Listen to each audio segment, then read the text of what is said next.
IQ का yes, compose your dream. Hello दोस्तों, कोई कैस में आपका स्वागत है। हमारे चैनल द्वारा लगातार एनसीईआरटी क्लास प्रोवाइड कराई जा रही है। ये एनसीईआरटी आधारित क्वेश्चन आंसर है। हमने सारी एनसीईआरटी भी करा दिया है, आप जाके प्ले लिस्ट में देख सकते हैं। और अब हम लोग सारे क्वेश्चन भी एनसीईआरटी आधारित करा रहे हैं सभी सब्जेक्ट के। तो वीडियो को अंत तक देखिएगा। ये बायोलॉजी के क्वेश्चन हैं जो क्लास 8 एनसीईआरटी के हैं। यहाँ से क्वेश्चन 70 बीपीएससी, यूपीपीसीएस और यूपीएससी हर जगह पूछे जाते हैं। तो एनसीईआरटी बेस्ड क्वेश्चन जब हम कर लेंगे और एनसीईआरटी को पढ़ लेंगे तो हमारा बेसिक बहुत मजबूत हो जाएगा।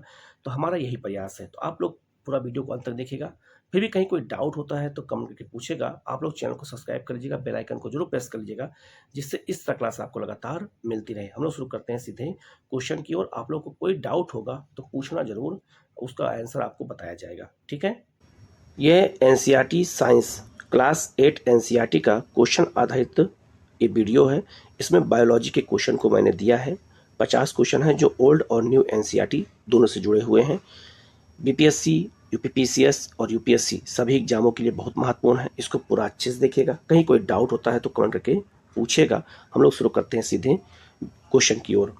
पहला क्वेश्चन है, निम्नलिखित कथनों पर विचार कीजिए और असत्य कथन की पहचान कीजिए। सत्य और असत्य वाले पे हमेशा गौर करना है, क्योंकि यही क्वेश्चन गलत हो जाते हैं। पहला पॉइंट है, पोषण के लिए प्रयुक्त भोजन के स्रोत के आधार पर जंतु सर्वभक्षी, शाकाहारी या मांसाहारी होते हैं। तो भोजन के जो पोषण होता है, पोषण के अगर स्तर पे देखा जाए तो भोजन के स्रोत के आधार पर जो जंतु होते हैं वो सर्वभक्षी मतलब सर्वाहारी भी होते हैं, शाकाहारी भी होते हैं और मांसाहारी भी होते हैं। तो ये ऑप्शन तो बिल्कुल क्या हो जाएगा, सही हो जाएगा। ठीक है। दूसरा है, मधुमक्खी शाकाहारी जंतु है जबकि मशरूम परजीवी पादप उत्पाद है। तो याद रखना, जो मधुमक्खी है वो शाकाहारी नहीं है, वो मांसाहारी जंतु में आता है। तो ये आपका गलत हो जाएगा। पहली बात तो ये कीड़ों में आता है, जंतु में भी नहीं आता, ये भी आपको याद रखना है। तो ये मधुमक्खी कीड़े में आते हैं, ना कि जंतु में आता है। ठीक है। तो सबका क्राइटेरिया अलग अलग है। ठीक है। तो आपका 2 नंबर क्या हो जाएगा, गलत हो जाएगा। तो दूसरा ऑप्शन क्या हो जाएगा, असत्य है। ठीक है। तो इसका आंसर हो जाएगा आपका जो है केवल बी, केवल 2 हो जाएगा। नेक्स्ट आपका, भोजन के घटक के संदर्भ में निम्न में से कौन सा कथन असत्य है। यहाँ पे पूछा गया कौन सा कथन असत्य है। पहला है, गेहूं, चावल, बाजरा, आलू आदि ऊर्जा के प्रमुख स्रोत होते हैं। दूसरा ऑप्शन है, राजमा, मूंग, मटर जैसे दालें, दूध और अंडे कार्बोहाइड्रेट के स्रोत होते हैं। दूसरा ऑप्शन गलत हो जाएगा। कार्बोहाइड्रेट के नहीं होते हैं, प्रोटीन के स्रोत होते हैं। राजमा में प्रोटीन होता है, मूंग मटर जैसे दालों में प्रोटीन ज़्यादा पाया जाता है, तो ये प्रोटीन के स्रोत होते हैं, ना कि कार्बोहाइड्रेट के। तो 2 नंबर ऑप्शन गलत हो जाएगा। खाद्य तेल और खाद्य वसा के प्रमुख स्रोत होते हैं, बिल्कुल सही है। प्रायः सभी प्रकार के सब्जियां विटामिन और खनिज लवण प्रदान करते हैं, तो बिल्कुल सही है। तो इसमें 1, 3 और 4 सही हो जाएगा, लेकिन 2 नंबर गलत हो जाएगा। तो इसका आंसर केवल 2 होगा, क्योंकि यहाँ असत्य पूछा गया है। ठीक है। नेक्स्ट क्वेश्चन है, भोजन में विटामिन के संदर्भ में कौन सा कथन सही है। ठीक है। इसमें सही पूछा गया है। पहला है, सूर्य के प्रकाश में त्वचा द्वारा संश्लेषित विटामिन डी अस्थियों और दांतों के विकास हेतु आवश्यक होता है, बिल्कुल सही है।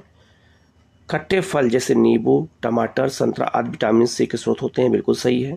विटामिन ई, डी, ए और के शरीर में संचित होते हैं, किंतु विटामिन बी और सी नहीं होते हैं, ये भी बिल्कुल सत्य है। तीनों ऑप्शन सही हो जाएगा। तो इसका आंसर हो जाएगा आपका डी। ठीक है।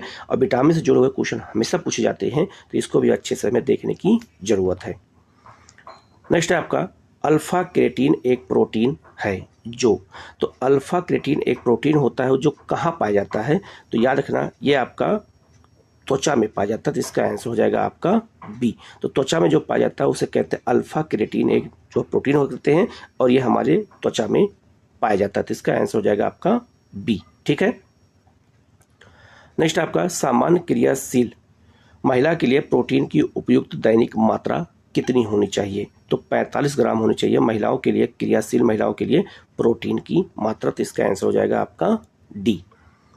नेक्स्ट आपका, निम्न में से कौन सा कथन सही नहीं है। इसमें ऐसा कौन सा कथन है जो सही नहीं है, ये पूछा गया है। पहला है, दूध में विटामिन बी नहीं होता है। होता है। दूध में विटामिन सी नहीं पाया जाता है, बाकी सारे विटामिन दूध में पाए जाते हैं, और दूध को एक कंप्लीट आहार माना जाता है। तो इसका आंसर यही होगा, क्योंकि यहाँ असत्य पूछा गया है। तो इसका आंसर हो जाएगा ए। ठीक है। नेक्स्ट क्वेश्चन है, मानव पाचन तंत्र के संदर्भ में कौन सा कथन असत्य है। ठीक है, पहला है भोजन का पाचन सर्वप्रथम आमाशय से शुरू होता है, जो जे आकार का चौड़ा जो है थैलीनुमा भाग होता है। तो आमाशय तो जे आकार का तो होता है, आप इस मैप पे देख सकते हैं, लेकिन भोजन का पाचन सर्वप्रथम आमाशय में नहीं होता है, मुख से शुरू होता है। तो याद रखना, ये पहला ऑप्शन गलत हो जाएगा, सर्वप्रथम आमाशय से नहीं होता है। ठीक है, दूसरा है छोटी आंत आहार नाल का सबसे लंबा भाग है, जहाँ भोजन का सर्वाधिक पाचन और अवशोषण होता है, तो बिल्कुल सत्य है। बड़ी आंत में सेलुलोज का पाचन और जल का अवशोषण होता है, ऐसा नहीं होता, ये बिल्कुल गलत हो जाएगा। तो इसका आंसर जो 1 और 3 दोनों गलत हो जाएगा, तो इसका आंसर हो जाएगा सी, क्योंकि यहाँ असत्य पूछा गया है, तो 1 और 3 दोनों गलत है। ठीक है, नेक्स्ट क्वेश्चन है मानव तंत्र में निम्नलिखित में से कौन सा एक पाचक एंजाइम नहीं है? तो ट्रिप्सिन, टाइलिन और जो है पेप्सिन, ये तीनों पाचक एंजाइम होते हैं, लेकिन गेस्टिन जो होता है ये एंजाइम ना होकर के ये हार्मोन होता है। और ये कहाँ से निकलता है, तो ये भी आपको याद रखना होगा, ये निकलता है आपका कहाँ से, आमाशय से निकलता है। ठीक है, और आपको ये लिस्ट में दे दे रहा हूँ कि कौन कौन से हार्मोन्स कहाँ कहाँ से निकलते हैं मानव शरीर में।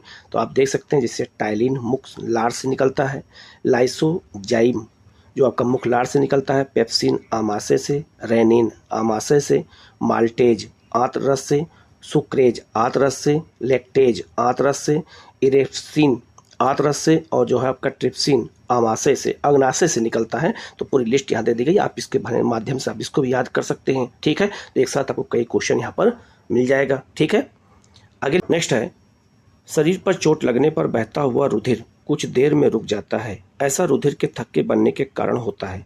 इसके लिए निम्न में से कौन उत्तरदायी होता है? तो प्लेटलेट्स के कारण ही जो है रुधिर के क्या हो जाते हैं, थक्के जम जाते हैं। ठीक है, नेक्स्ट है आपका निम्नलिखित में से किस एक की उत्पत्ति यकृत का कार्य होता है? लीवर से किसकी उत्पत्ति होती है? तो यूरिया की उत्पत्ति लीवर से होती है, तो इसका आंसर हो जाएगा आपका बी।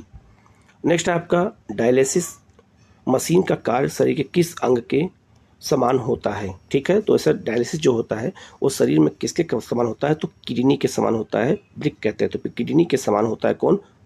डायलिसिस होता है। तो डायलिसिस करके जो है किया जाता है। ठीक है, नेक्स्ट आपका मानव गुर्दे में बनने वाली पथरी प्रायः किसकी बनी होती है? क्वेश्चन बहुत बार पूछा जा चुका है। कैल्शियम जो है ऑक्जेलेट की बनी होती है, तो इसका आंसर हो जाएगा आपका ए। नेक्स्ट क्वेश्चन है निम्नलिखित खनिजों पर विचार कीजिए। उपयुक्त खनिजों में से मानव शरीर में पेशियों के संकुचन के लिए किसकी आवश्यकता होती है? तो पहला है कैल्शियम, दूसरा है लौह और तीसरा है सोडियम। तीनों की आवश्यकता होती है, तो इसका आंसर हो जाएगा डी। तो पेशियों के संकुचन के लिए ये तीनों खनिजों की आवश्यकता होती है, तो इसका आंसर हो जाएगा आपका डी।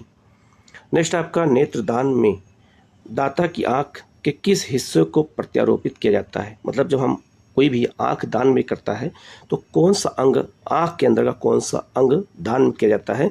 तो कार्निया का जो है दान होता है, याद रखना। तो इसका आंसर हो जाएगा आपका ए।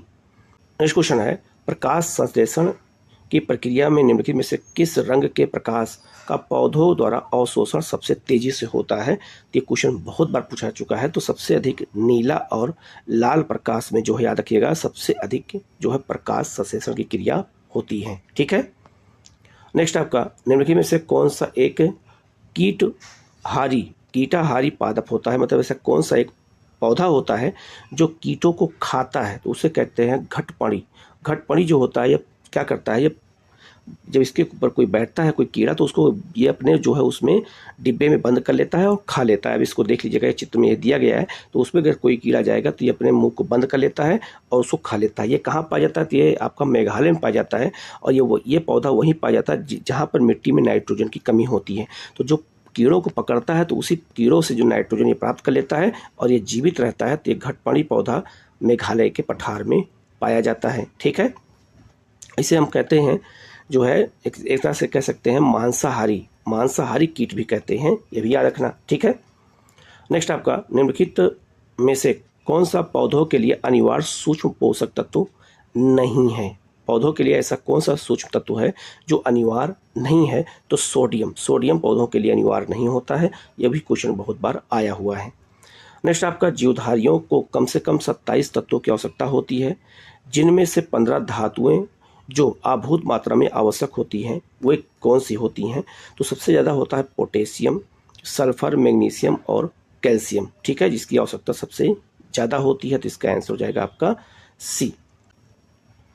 नेक्स्ट क्वेश्चन है, पादपों में पोषक तत्वों और भोजन के संदर्भ में कौन सा कथन असत्य है? ये पूछा गया है। पहला है, इनमें खनिज तत्वों का परिवहन जाइलम के द्वारा होता है। याद रखना, जाइलम के द्वारा, जैसे मान लो ये पौधा है, पौधों के जड़ों से जाइलम के द्वारा जो है जल का परिवहन होता है, और जो जड़ों के माध्यम से जो मिट्टी में खनिज तत्व होते हैं उन खनिज तत्वों को जल के द्वारा भी परिवहन किया जाता है। तो ये बिल्कुल सही हो जाएगा। तो जल, याद रखना, जाइलम जल के साथ साथ खनिज तत्वों का भी परिवहन करता है। लेकिन दूसरा ऑप्शन जो है पहला सही हो जाएगा। दूसरा क्या कहता है, इनमें भोजन का परिवहन पत्तियों के अन्य भागों को फ्लोएम के द्वारा होता है। तो जो पौधे भोजन बनाते हैं वो फ्लोएम के द्वारा जो है पौधों के अन्य भागों तक पहुँचाते हैं। ये भी बिल्कुल सही हो जाएगा।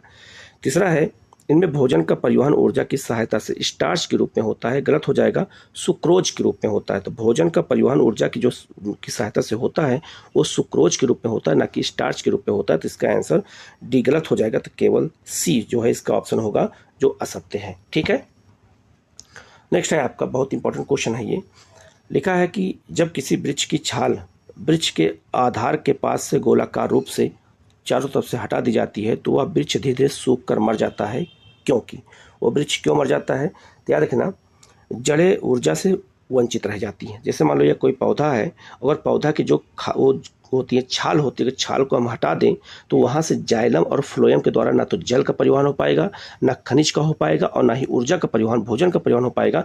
तो याद रखना, ऊर्जा से संचित हो जाती हैं, मतलब वंचित रह जाती हैं। इसीलिए जो है याद रखना, ये पौधे सूख जाते हैं। इसलिए वहाँ का जो खाल होती है, जो छाल होती है, उसको नहीं हटाया जाता है पौधों से। ये बात याद रखना, ठीक है। अगर हटा देंगे तो ऊर्जा से वंचित रह जाएंगी और पौधे सूख जाते हैं, ठीक है।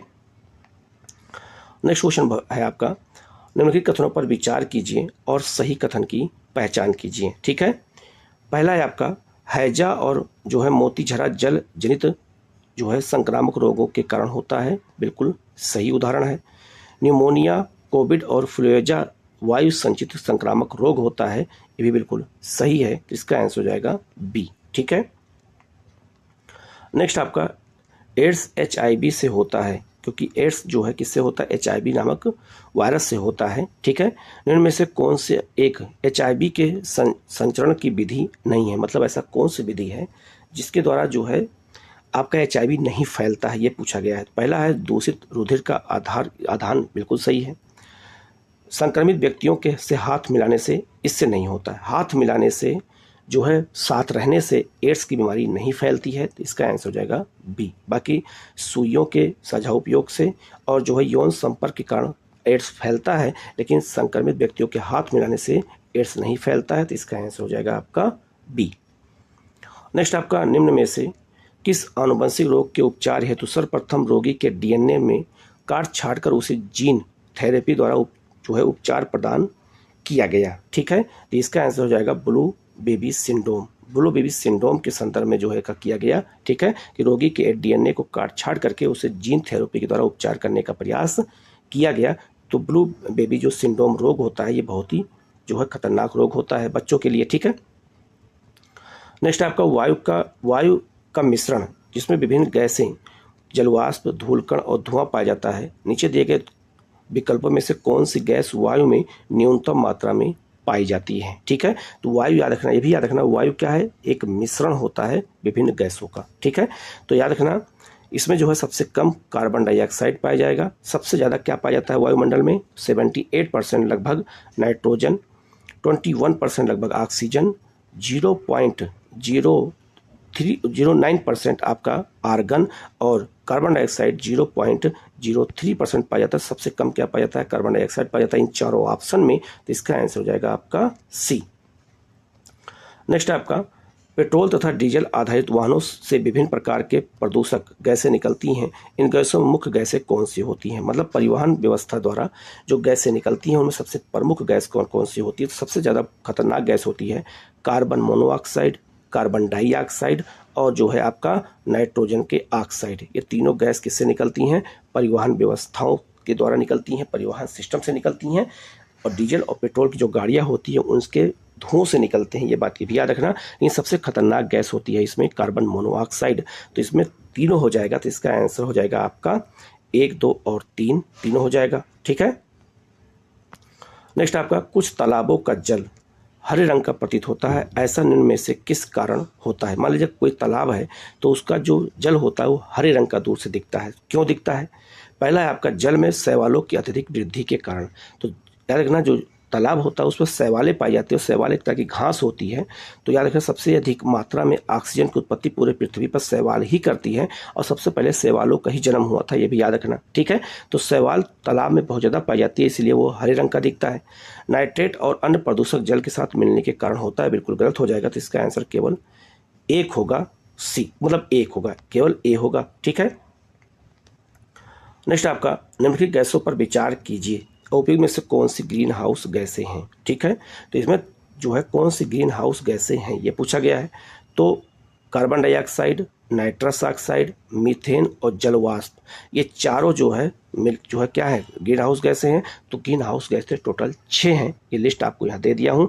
इन 4 गैसों के अलावा जलवाष्प और ओजोन भी जो है क्या कहते हैं, आपको ग्रीन हाउस गैस मानी जाती है, जिसमें CFC गैस भी शामिल है। तो CFC गैस, ठीक है, ये भी जो है क्या है, एक तरह का, तो वो भी जो है आपका ये क्या कहते हैं, ग्रीन हाउस गैस है। तो टोटल ग्रीन हाउस गैसें 6 होती हैं, 6 की लिस्ट यहाँ दे दिया गया है, जिसमें आपका carbon dioxide, nitrous oxide, methane, जलवाष्प, ओजोन और CFC, ये सब गैस मिलकर जो है ग्रीन हाउस गैसें कहलाती हैं। इसको अच्छे से आपको रट लेना है, यहाँ से क्वेश्चन हमेशा पूछा जाता है। ठीक है। नेक्स्ट क्वेश्चन है, वायु में कार्बन डाइऑक्साइड की बढ़ती हुई मात्रा से वायुमंडल का तापमान धीरे धीरे बढ़ रहा है, क्योंकि कार्बन डाइऑक्साइड, तो कार्बन डाइऑक्साइड क्या, वायु में उपस्थित जलवाष्प को अवशोषित कर उसकी ऊष्मा को संचित करती है, बिल्कुल गलत हो जाएगा। सौर विकिरण के प्रावैगिक अंश को अवशोषित कर लेती है, बिल्कुल नहीं होगा। संपूर्ण सौर विकिरण को अवशोषित कर लेती है, बिल्कुल नहीं होगा। सौर विकिरण के अवरक्त अंश को अवशोषित कर लेती है, यही सही होगा। तो इसका आंसर हो जाएगा आपका डी। कैसे होता है ये भी बता देता हूँ आपको मैं। ठीक है, ध्यान दीजिएगा। जैसे मान लो ये पृथ्वी है और ये आपका ये सूर्य है, तो जब सूर्य की किरणें आती है तो ये जो है लघु तरंगों में आती है, लेकिन जब जाती है तो दीर्घ तरंगों में वापस जाती हैं।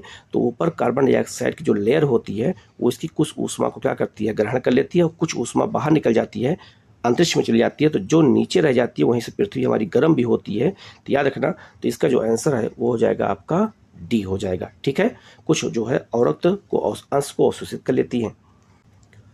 नेक्स्ट क्वेश्चन है, वायु अनेक गैसों का मिश्रण है, इस मिश्रण के मुख्य अयोग के संदर्भ में निम्नलिखित कथनों में से कौन सा कथन सही है। ये पूछा गया कौन सा कथन सही है। पहला है, वायु में ऑक्सीजन और नाइट्रोजन मिलकर के वायु का 99% भाग बनाते हैं, बिल्कुल सही है। शेष 1% भाग में कार्बन डाइऑक्साइड और कुछ अन्य गैसें जलवाष्प तथा धूल के कण होते हैं, ये भी बिल्कुल सही है। तो इसका आंसर हो जाएगा आपका सी। ठीक है। नेक्स्ट आपका, किस आधार पर एक कोशिकीय होते हुए भी अमीबा को प्रोटिस्टा जगत का सदस्य, जबकि जो है राइजोबियम को मोरेना जगत का सदस्य माना जाता है। तो जो हमारे जीव होते हैं वो 5 अलग अलग वर्गों में बटे होते हैं, सबको यहाँ पर मैंने दे दिया, आप इसको देख लीजिएगा। इसमें जो है आपका क्या कहते हैं, कवक हो गया, जंतु हो गया, इसके बाद आपका जो है पादप जगत, इनके अलावा 3 के अलावा मोनेरा और प्रोटिस्टा जगत भी होते हैं। इन्हीं 5 भागों में जीव जो है आपके बटे होते हैं, जीव जंतु बटे होते हैं। ठीक है। अब यहाँ गौर करने वाली बात है कि ऐसा जो है एक कोशिकीय होते हुए, दोनों एक कोशिकीय हैं, कौन कौन से, अमीबा भी और राइजोबियम भी, फिर भी जो है दोनों अलग अलग वर्ग में शामिल क्यों हैं, ये क्वेश्चन पूछा गया है। ठीक है। तो केंद्रक की संरचना के आधार पर दोनों के केंद्रक की संरचना अलग अलग है, इसी कारण जो है एक जो आपका प्रोटिस्टा जगत में और एक आपका मोनेरा जगत में शामिल है। तो इसका जो आंसर है वो हो जाएगा आपका सी। ठीक है। नेक्स्ट क्वेश्चन है, माइक्रोप्लाज्मा और मिथेनोजन बैक्टीरिया में इनमें से क्या एक समानता है, मतलब दोनों में क्या एक समानता है। इसका आंसर हो जाएगा बी, अवायवीय श्वसन की उपस्थिति।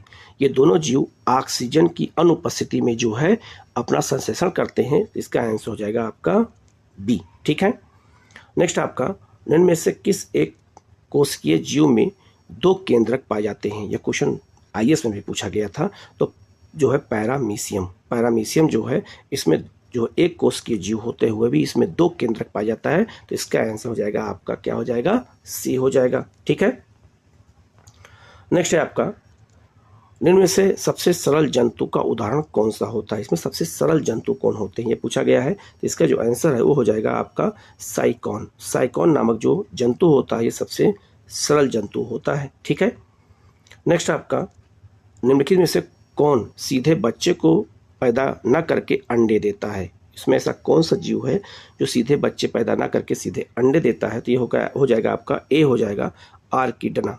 आर्किडना जो है ये आपको क्या करता है? सीधे अंडे देता है, ना कि बच्चे देता है। तो इसका आंसर हो जाएगा आपका ए।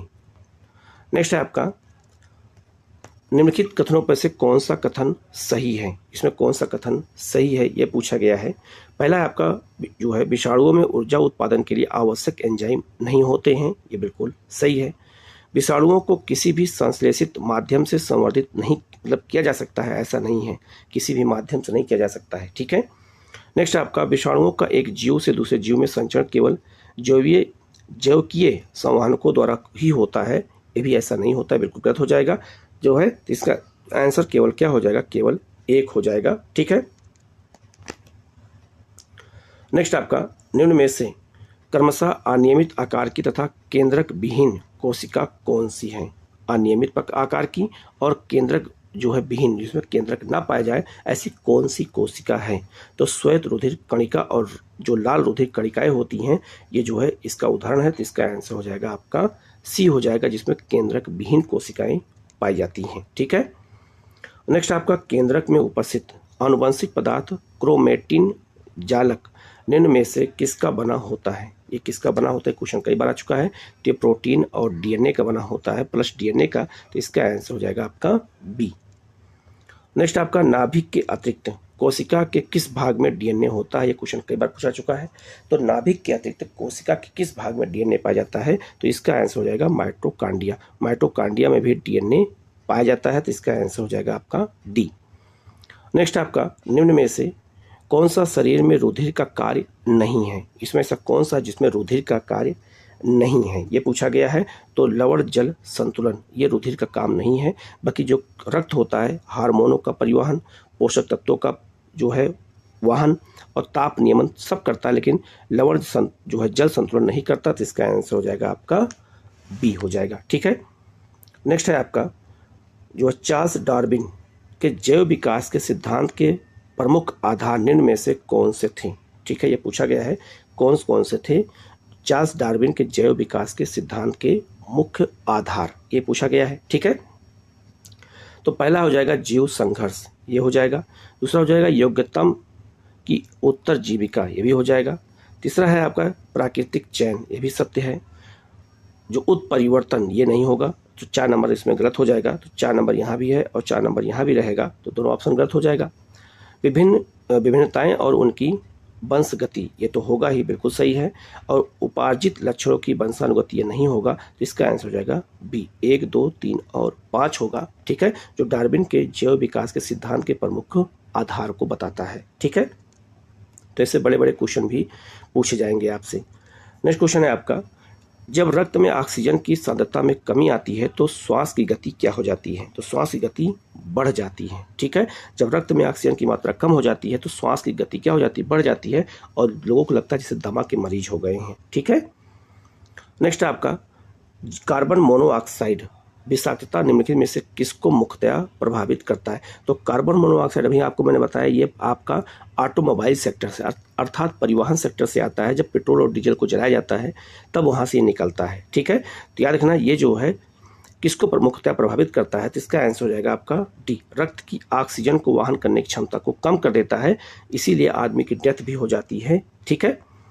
नेक्स्ट आपका, श्वसन में ऊर्जा उत्पादित होती है। जो श्वसन हम करते हैं उससे जो ऊर्जा उत्पादित होती है वो कैसी ऊर्जा होती है? तो एटीपी के रूप में होती है। तो इसका आंसर हो जाएगा आपका बी। ठीक है। नेक्स्ट आपका, निम्न में से कौन हृदयाघात के सटीक लक्षण है? अगर किसी को हार्ट अटैक आ जाए, हृदयाघात आ जाए, तो कौन कौन से लक्षण इसमें होते हैं ये हमें जानना है। ठीक है। तो सबसे पहले होता है जी मचलाना, फिर होता है तेज पसीना आना, और फिर होता है आपका सीने में दर्द होना। सर दर्द से मतलब नहीं है। तो इसका आंसर हो जाएगा 1, 2 और 4 अर्थात डी हो जाएगा। नेक्स्ट है आपका, होमोग्लोबिन क्या है? तो हीमोग्लोबिन क्या होता है? तो याद रखना, पहली बात तो याद रखना, हीमोग्लोबिन एक प्रोटीन भी होता है, ये भी याद रखना। तो हीमोग्लोबिन मानव रक्त में पाए जाने वाला एक पदार्थ है, एक प्रोटीन है, तो इसका आंसर हो जाएगा सी। और याद रखना, इसी के कारण हमारा रक्त लाल होता है। ठीक है, नेक्स्ट है आपका, हीमोग्लोबिन के बारे में निम्नलिखित कथनों पर विचार कीजिए और सही कथन की पहचान कीजिए। हीमोग्लोबिन क्या काम करता है? तो हीमोग्लोबिन का जो पहला ऑप्शन है, यह रक्त में ऑक्सीजन का संचार करता है, बिल्कुल सही है। या लौह युक्त यौगिक होता है, यह भी बिल्कुल सही है, इसमें लौह पाया जाता है। या कुछ रोगों के प्रति प्रतिरक्षा प्रदान करता नहीं होगा, इसका मतलब यहाँ नहीं है, ये WBC का काम है। या रक्त को लाल रंग प्रदान करता है, बिल्कुल सही है। तो जो इसका आंसर हो जाएगा वो हो जाएगा आपका डी। तो 3 नंबर नहीं होगा। ठीक है, ये क्वेश्चन भी कई बार रिपीट हुआ है, लेकिन NCERT में दिया था, इसलिए मैंने इसको यहाँ पर आपको बताया है। नेक्स्ट क्वेश्चन है आपका, लाल रक्त कणिकाएं जो है RBC का रंग होता है। तो RBC का जो रंग होता है वो किसके कारण होता है? हीमोग्लोबिन के कारण होता है। तो इसका आंसर हो जाएगा आपका डी। नेक्स्ट है आपका, रक्त शरीर में क्या कार्य करता है? जो हमारा रक्त होता है वो शरीर में क्या काम करता है? इससे बहुत जनरल क्वेश्चन पूछे जा सकते हैं। तो ये सारे शरीर में ऑक्सीजन पहुंचाता है, तो इसका आंसर हो जाएगा आपका ए। ठीक है, नेक्स्ट आपका, हमारे शरीर में रक्त का दाब होता है। तो हमारे शरीर में जो रक्त का दाब होता है वो वायुमंडल के दाब से अधिक होता है, ये बात याद रखना, कम नहीं होता है, अधिक होता है। ठीक है, तो इसका आंसर हो जाएगा आपका बी। ठीक है, और नेक्स्ट क्वेश्चन है आपका, निम्नलिखित में से कौन सा सही है? इसमें कौन सा सही है पूछा गया है। तो पहला है, शरीर में सारा रक्त किडनी के माध्यम से मिल जाता है, बिल्कुल गलत हो जाएगा। शरीर में सारा रक्त किडनी के माध्यम से गुजरता है, नहीं, बिल्कुल गलत हो जाएगा। शरीर में सारा रक्त किडनी के माध्यम से शुद्ध होता है, इसका आंसर हो जाएगा आपका सी। तो सारा जो रक्त होता है वो किडनी के माध्यम से शुद्ध होता है। ठीक है, और जो अशुद्ध पदार्थ होते हैं वहीं पर रुक जाते हैं, जो हमें यूरिन के माध्यम से बाहर निकल जाते हैं। तो इसका आंसर हो जाएगा आपका सी। ठीक है, ये 50 क्वेश्चन NCERT की क्लास 8 NCERT के मैंने बता दिया है। फिर भी कहीं कोई डाउट होता है तो कमेंट करके पूछेगा, उससे जवाब आपको दिया जाएगा। आप लोग चैनल को सब्सक्राइब कर लीजिएगा, बेल आइकन को प्रेस कर लीजिएगा, जिससे इस तरह क्लास आपको लगातार मिलती रहे। हम लोग